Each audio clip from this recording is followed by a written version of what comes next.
What is up, YouTube? Welcome back to Replica Rants. I promise this channel is about a little more than just fake explosives, but when I saw this item for sale on World War Supply, I couldn't resist. Today I have an inert baseball grenade replica. I think it's the M67 grenade, but it doesn't say what exactly it is on the website, so I'm not sure. I paid $12.95 for this, which is about a quarter of what the US government pays for a real one. I think they pay about $45 for one. Anyway, I'm really excited to see what this is like, so without further ado, let's unwrap.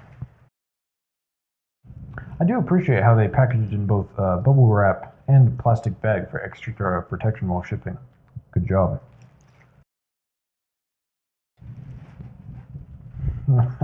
Nice. Pretty cool. Now let me say, I am a bit confused as to what exactly this... Oh, and some resin paint just came off on my fingers. Unfortunate. I'm a bit confused as to what exactly type of grenade this is supposed to be. On the website it says Korean War style, and this resembles the M67 grenade, which wasn't introduced until 1968, I think it was. 68. Alright. If any of you can clarify this, please do so in the comments, because I'm very curious. It looks like this is completely made out of resin, except for the pin, which is metal, of course. This actually has a pretty nice heft to it, although that's to be expected considering it is made of heavy plastic resin. It has no moving parts except for this pin. Speaking of which, the website says it's removable, so let's find out if it is.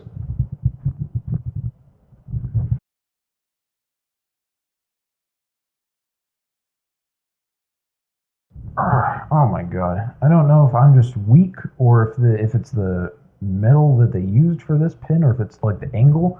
It's bent at like a 90-degree angle like that. Oh my god, this is so hard to get out. Well, you know what? It's coming out whether it wants to or not, so we're gonna go get a tool to help us get this out. Ah, yes. It's finally worked. Can we put it back in? Can't get back in. I think that we need to strain it out. I don't remember which way around it goes. Maybe like this.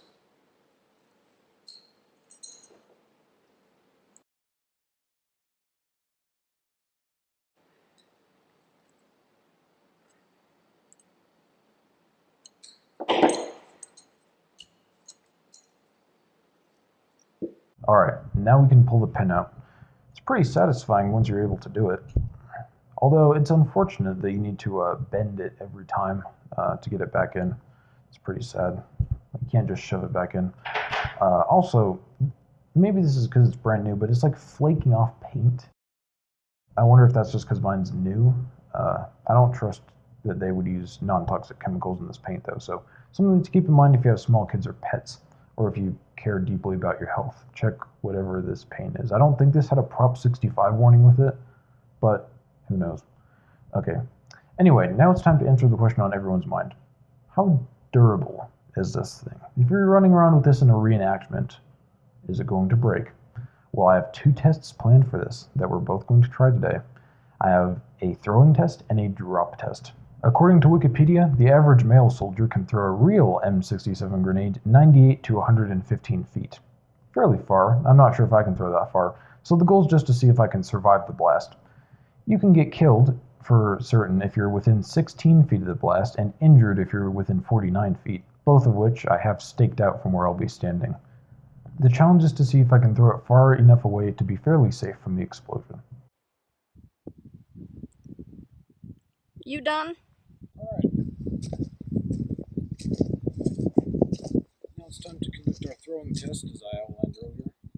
Now that I think about it, I made a mistake earlier. This whole body and mechanism is resin. I think that this spoon part is metal. It feels like metal to me, and it makes sense. They want to make this part stronger, so sorry about that. Alright, now let's see if we can get it past 16 feet and 49 feet, or whatever it is. Hopefully I survive. Let's give it a try. If I can get the pin out.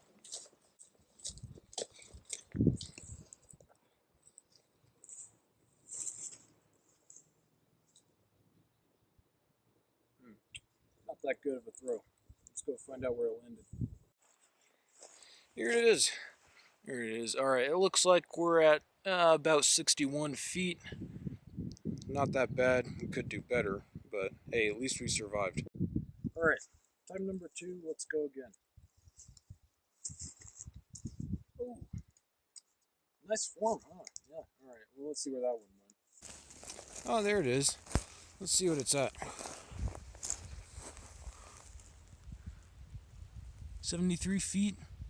Yeah, a little bit better. All right. Well, that one was slightly better.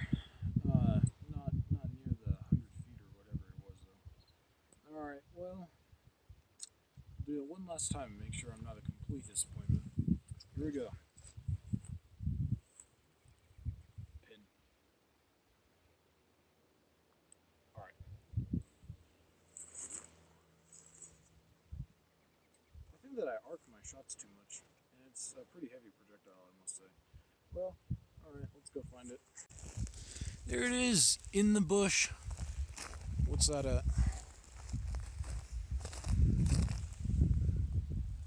67 feet. Wow. Well, all right. Well, as you can see, I'm no pitcher by any means. But you know what? Even I was able to get it past the danger radius. And of course, if you're a soldier, you'd probably be taking cover or something. So I think that this is quite heavy, I must say. Like, it was pretty hard to get it that far. But you know what? It's actually not that bad for a weight. It feels nice in the hand, not so nice to throw. Now, it held up fine during that. No cracks, no nothing. But we need to push it to its limit. For our next test, we will drop it from a second-story window onto hard asphalt to simulate some of the pressures that it might undergo in reenactment. Hopefully, it won't encounter anything that extreme, but it can't hurt to test now, can it? Alright, well, let's go over there and see what happens when we drop it. Alright, you ready? Back up. This is my shatter.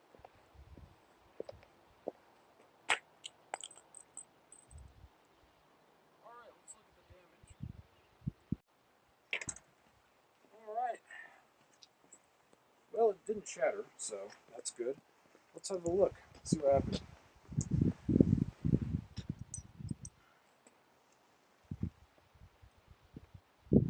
Wow. Oh, yikes. It is cracked. Here, get the camera over here. Have a look at that. See, look, it's cracked right there, right there. Oh my god. Yeah, this whole top half is like really pretty good cracked. This bottom part, though, not much happened. There's like some scratches and dings right there, but not much else. You know what? I'm impressed. I did not expect that to survive. I thought that, well, it's only cracked. I think if we dropped it again, it would shatter for sure. Or at least the top part would break off. But hey, I'm impressed. Alright, now that we've finally tested that very thoroughly, I can give my consensus on accuracy, durability, and price. Accuracy, again, this is one of those things where it's the 10-foot rule. If someone was standing 10 feet away, they could probably tell that this was real. If you took this into a bank and tried to hold it up, they would think this was real. The markings on the top really blurred, like the paint smeared, so that's unfortunate. And this does look kind of fake and plasticky in general, just like with the paint and stuff. But from a distance, like if you're in a reenactment or something, it's fine, you should be good. Durability, you know what? I'm impressed. I know this cracked when we dropped it, but I mean, I wasn't expecting it to survive this well, honestly. I mean, and that's the only weak point really, is just this neck. Yeah, you know what? Durability, I think that this thing does good. Yeah, it's great. Price, $12. It's hard to beat, and honestly, I was expecting a lot less for a $12 item.